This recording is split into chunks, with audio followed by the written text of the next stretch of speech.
Ever get that feeling like you've seen the same YouTube video twice? Just, dressed up a little differently. Where? Well, that's what we're diving into today. Okay. It's the surprisingly widespread world of YouTube content theft Interesting. and how it's shaping what you watch. It's really, what's fascinating is how YouTube built on this whole idea of sharing, right? Yeah. It can also become a breeding ground for, well, let's just call it creative borrowing. We've got a stack of sources here. Okay. They actually reveal a whole spectrum of theft. Really? Happening on YouTube. Wow. From like blatant rip-offs to these sneaky tactics that are kind of harder to spot. Sneaky. Yeah. And we're not just talking about small channels. Oh, really? Like big names are involved too. Like who? Like Mr. Beast, PewDiePie, they've been targeted too. It really makes you think, like, about what originality even means in this whole digital age. And what's in it for the thieves? Like, is it all about the money? Or is there something else going on? Well, I mean, money's definitely a big part of it. I mean, some of these creators are, like, raking in serious cash by just rehashing other people's work. Okay, so let's start unpacking this. Okay. Let's look at the different ways content theft plays out on YouTube. Right. Our sources highlight some pretty clear examples, starting with the Stokes twins. Okay.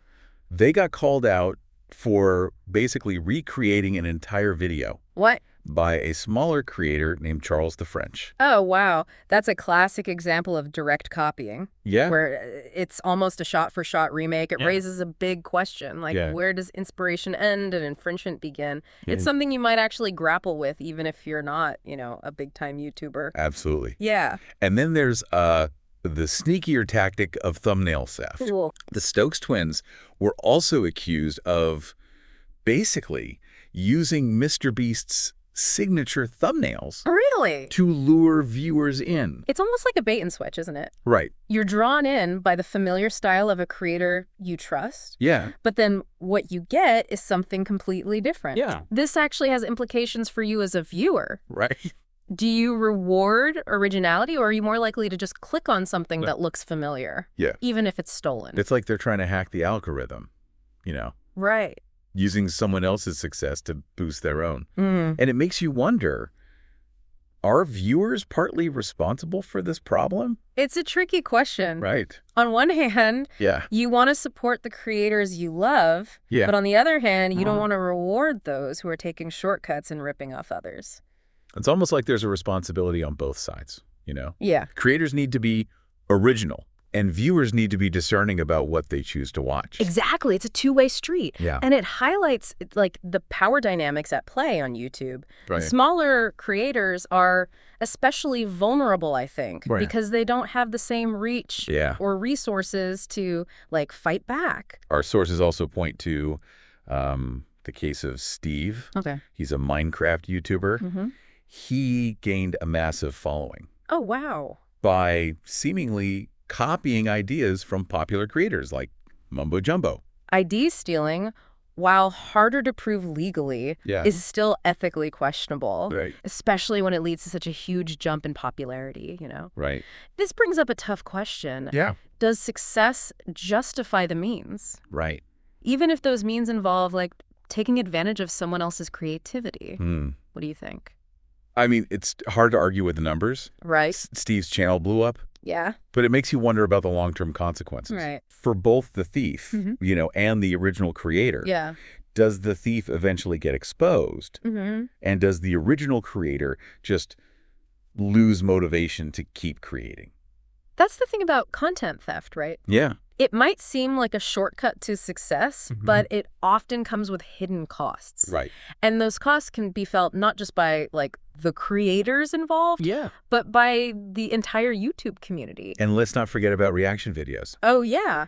SS Sniper Wolf, huge name on YouTube, has been criticized for her reaction videos. Really? With some arguing that they're basically just re-uploads of other people's content, especially like TikToks. This gets into like the murky waters of transformative content, right? It's a legal term, but it basically boils down to this. Yeah.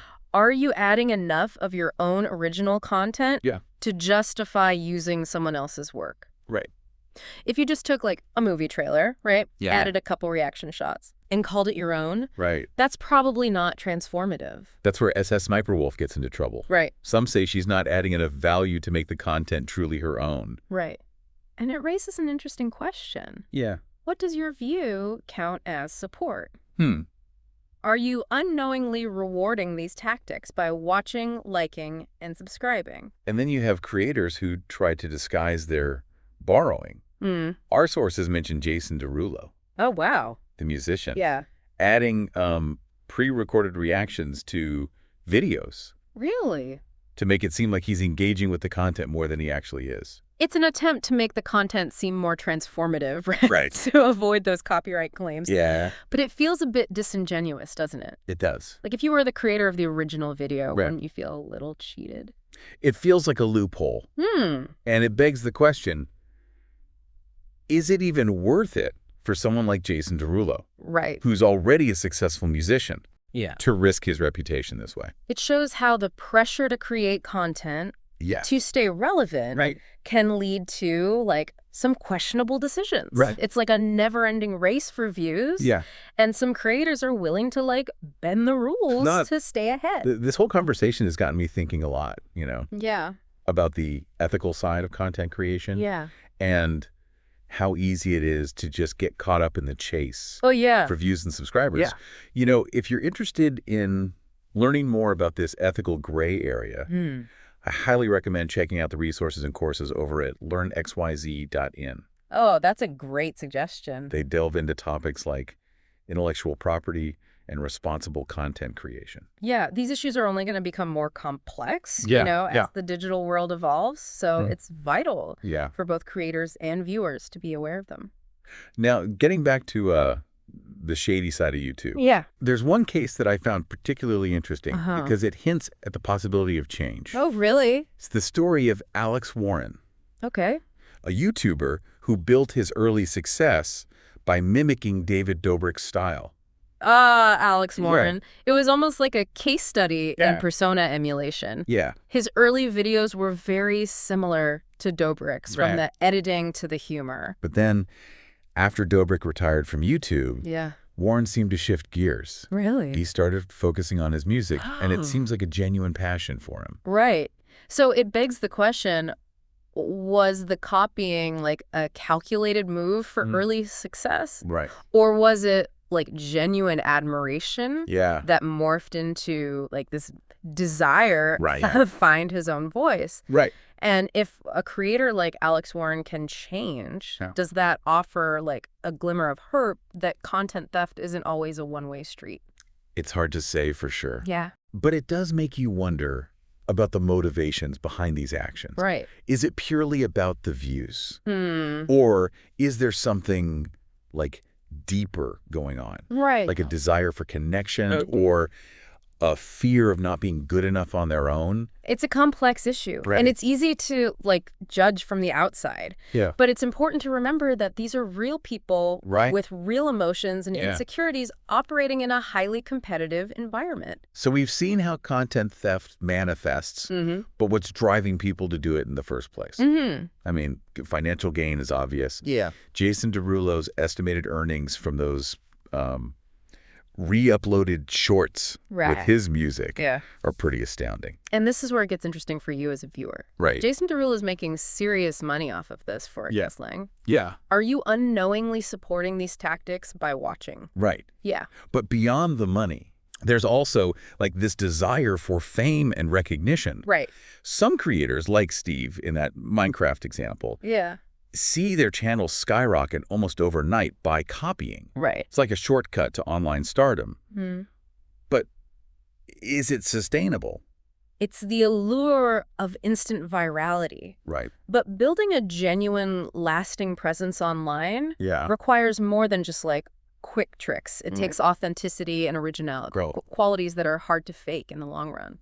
But some might argue that YouTube itself is partly to blame. Really?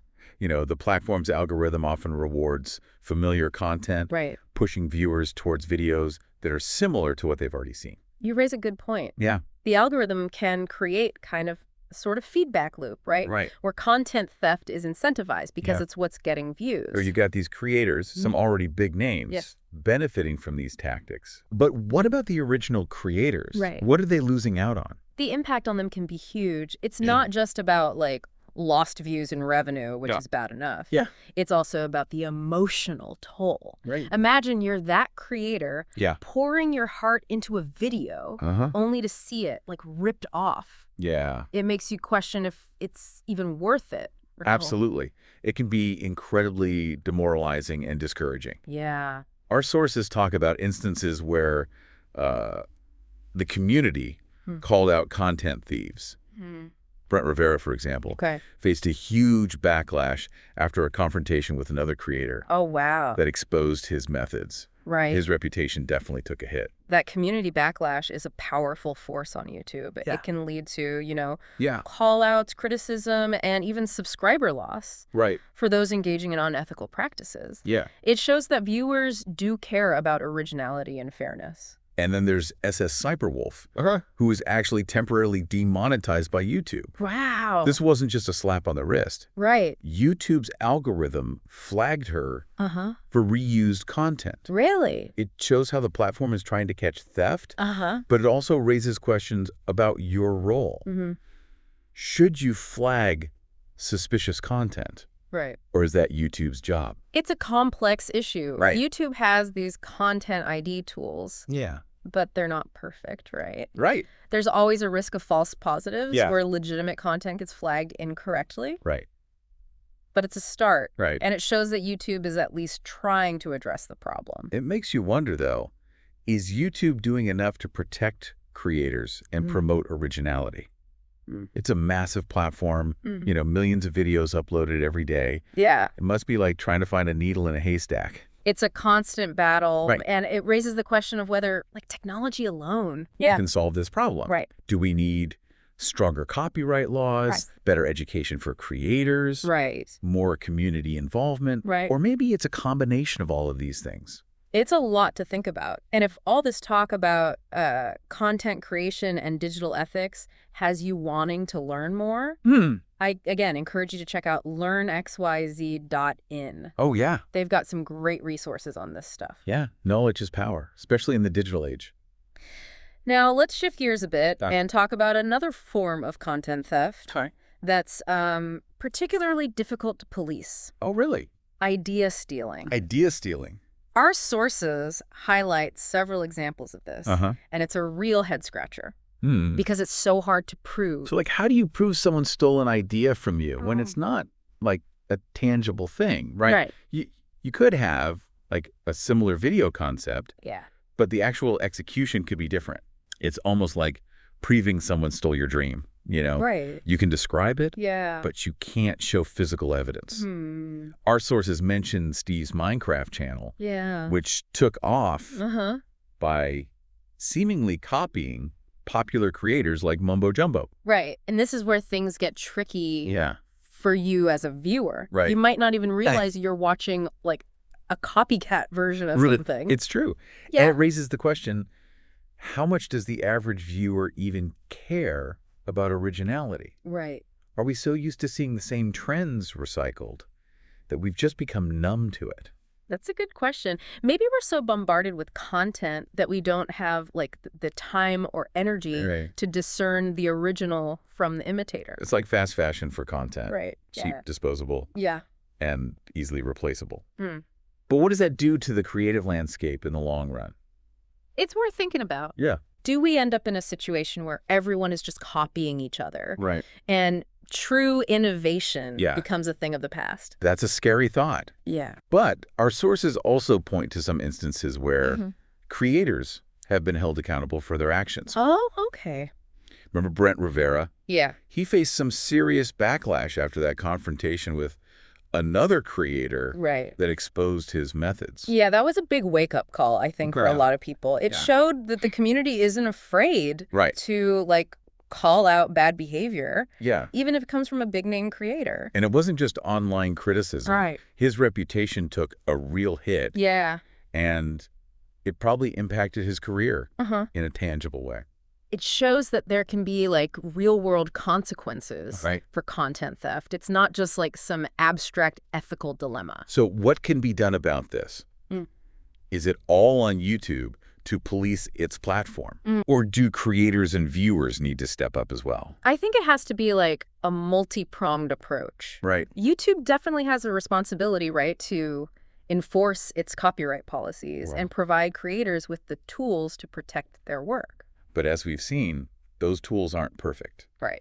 The Content ID system can be easily gamed. Yeah. And there's always a risk of false positives. Right. And that's where creators come in. Yeah. They need to be proactive, I think. Right. About protecting their work, registering copyrights, using watermarks. Right. And documenting their creative process. And viewers can play a role too. Yeah. Maybe it's about like being more discerning with what they watch, actively choosing to support original content. Right. And reporting suspicious videos. It's like that old saying, if you see something, say something. Right. It applies to the online world, too. This whole conversation has been really eye-opening for me. And it's made me think a lot about the choices I make as a viewer. Yeah. Do you ever feel overwhelmed by the sheer amount of content out there? Absolutely. It's like drinking from a fire hose sometimes. Right. It's easy to, like, get swept up in the trends and forget about the people behind the content. It's a reminder that every view, every subscription is a vote. We're like collectively shaping the content landscape with our choices. And if we want to see more originality, more creativity, more authenticity, then we need to be mindful of where we're directing our attention and our support. This is something you can do right now. Take a look at your YouTube subscriptions. Are you supporting creators who are genuinely putting in the effort to create original content? And if you're feeling inspired to learn more about these issues and how you can be like a more responsible digital citizen, I highly recommend checking out LearnXYZ-In. They've got some great resources on digital ethics, content creation, and online safety. Absolutely. Knowledge is power. Right. And the more we understand these issues, the better equipped we'll be to navigate the complexities of the online world. Speaking of complexity, let's delve a bit deeper into like the legal side of things. Okay. We've talked about YouTube's community guidelines. Right. But what about like actual copyright law? Oh, that's where things can get really complicated. Yeah. Copyright laws vary from country to country. Right. And proving infringement can be a real headache, especially when it comes to something like idea theft. Think of it like this. Okay. You bake a cake, right? Someone steals the recipe and sells the same cake. Yeah. Copyright is like that recipe, right? Protecting your creation. Yeah. But the idea of cake itself is harder to protect. That's a great analogy. Yeah. So if a creator believes their work has been stolen, what are their options? Can they sue? They can, but it can be a long and expensive process. Right. The first step is usually to file like a copyright claim with YouTube or the platform where the infringement occurred.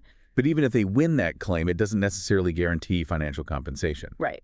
Proving damages can be really difficult, especially when it comes to something as intangible as like an idea. So it seems like prevention is key. Yeah. Are there things creators can do to protect themselves from the get-go? Absolutely. Documenting their creative process, registering their copyrights, and using watermarks can all help strengthen their legal position. And probably being aware of, like, basic copyright law wouldn't hurt either. Definitely.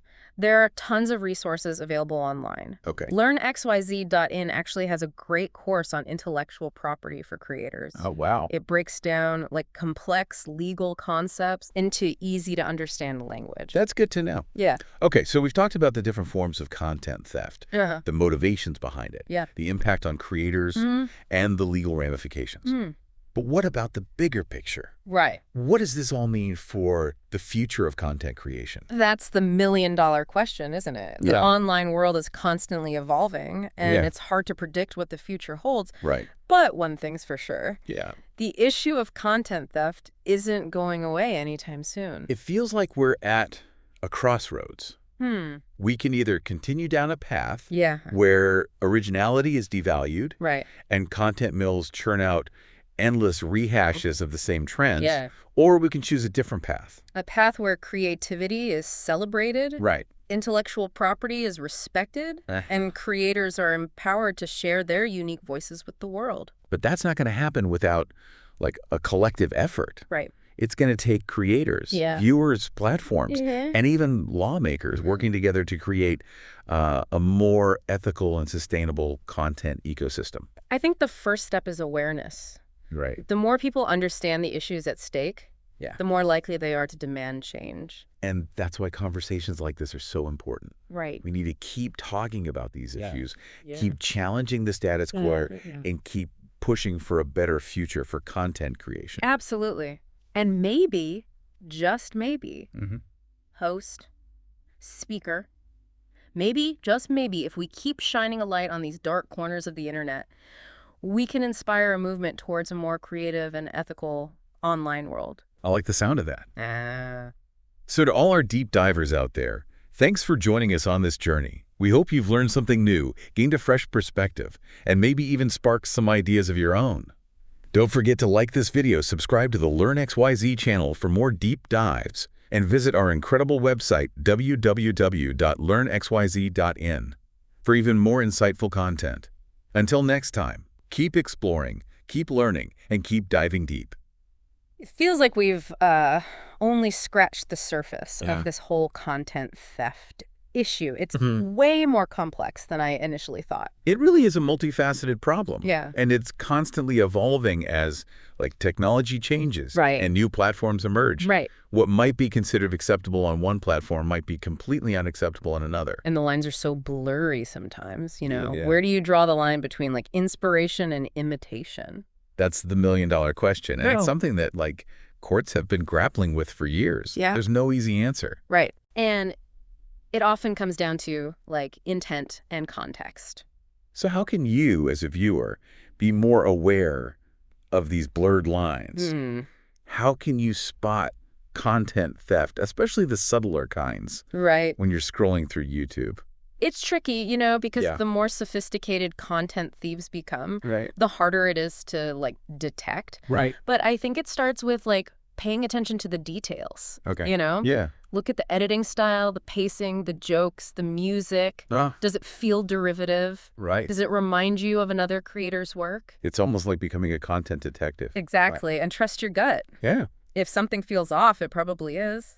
And what can you do if you think you spotted a case of content theft? Well, I mean, you can always leave a comment calling it out, but be respectful. Right. Remember, there's always a chance you're wrong. Right. Accusing someone of theft without evidence can be damaging. Yeah. Another option is to, like, report the video to YouTube. They have, like, a system for handling copyright infringement claims. But as we've discussed, those systems aren't perfect. Right. And it can be a slow process. True, but it's still worth doing. Right. Every report helps YouTube, like, refine its algorithms and better identify stolen content. It's like a collective effort, you know? Right. The more viewers participate, the more effective the system becomes. Exactly. It's about creating a culture of accountability. Right. We need to send a message that content theft is not okay. Yeah. And we won't tolerate it. So what about the creators themselves? What can they do to protect their work in this wild west of online content? It's all about being proactive, registering copyrights, using watermarks, documenting your creative process. Right. These are all important steps. But what about idea theft? Right. How do you protect something as intangible as an idea? That's the toughest part. There's, like, no foolproof way to prevent someone from stealing your idea. Right. But you can make it harder for them by being strategic, you know, about how you share your work. So maybe be cautious about sharing your ideas in, like, public forums or with people you don't trust. Exactly. And if you do collaborate with others, make sure you have, like, clear agreements in place about ownership and usage rights. It's a shame that creators have to be so guarded. Yeah. But it seems like that's the reality of the online world. It is. And it's a reality that can, like, stifle creativity and innovation. So what does this mean for the future of YouTube? Can a platform built on sharing also be a place where originality thrives? That's the big question, and I think the answer depends on whether we as a community are willing to prioritize originality and hold both creators and platforms accountable. It feels like there's a growing awareness of these issues, which is encouraging. Yeah, but awareness alone isn't enough. Right. We need action. I agree. We need to move beyond simply, like, talking about the problem and start implementing real solutions. Solutions like what? Yeah. What specific changes would you like to see? Well, for starters, I think YouTube needs to invest more resources in its content ID system and make it more robust. And maybe they could create like a dedicated team to investigate and address content theft claims more quickly. I'd also like to see like more educational resources for creators about copyright law and ethical content creation. Maybe even a certification program that creators can participate in to demonstrate their commitment to originality. That's a great idea. Right. And on the viewer side, maybe we need to start being more critical of the content we consume. Ask ourselves, where did this come from? Who made it?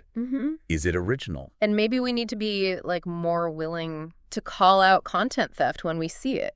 Whether it's in the comments section or by reporting the video to YouTube. It's about sending a clear message that we value originality and won't tolerate those who exploit it.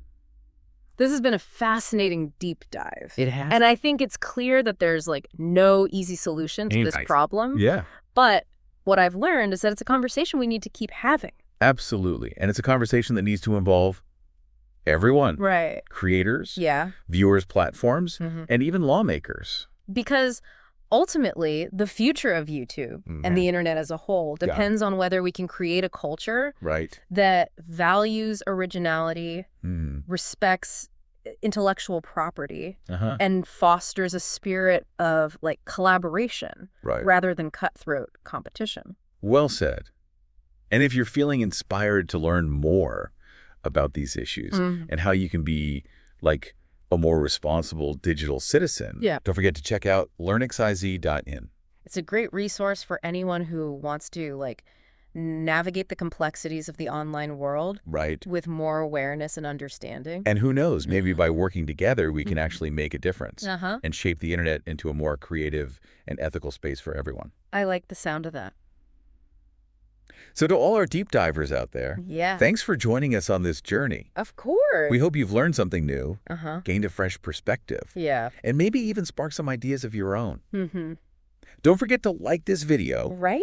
Subscribe to the LearnXYZ channel for more deep dives, and visit our incredible website, www.learnxyz.in. For even more insightful content. Until next time, keep exploring, keep learning, and keep diving deep.